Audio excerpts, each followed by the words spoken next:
আজানের সময় আকাশের দিকে তাকিয়ে একটি দোয়া পড়েন, আপনার সব দোয়া কবুল হবে। আল্লাহর কসম করে বলছি, আল্লাহর কসম করে বলছি, পরীক্ষিত আমল, এগুলো শেয়ার করে দিবা। তুমি আমল না করেও সওয়াব পাবা তোমার একটা শেয়ারে। এটি যদি শুনে অন্য কেউ আমল করে, তুমি আর সওয়াব পেয়ে যাবা। আজানের সময় যখন আজান হয় তখন আমরা কথাবার্তা বলি, এগুলো অনুচিত।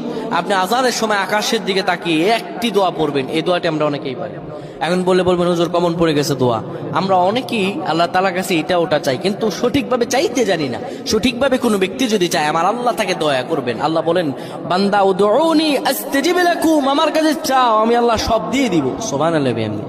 যখন আপনার আজান হয়, আজানের সময় আপনি আসমানের দিকে তাকান, তাকিয়ে আপনি বলুন, পড়তে থাকেন, আল্লাহুম্মা আনতা রাব্বি লা ইলাহা ইল্লা আনতা খলাকতানি ওয়া আনা আবদুকা ওয়া আনা আলা আহদিকা ওয়া ওয়া'দিকা মাসতাতা'তু আউযু বিকা মিন শাররি মা সানা'তু আবু'ু লাকা বিনি'মাতিকা আলাইয়া ওয়া আবু'ু বিযানবি ফাগফির লি ফাইন্নাহু লা ইয়াগফিরুয যুনুবা ইল্লা আনতা।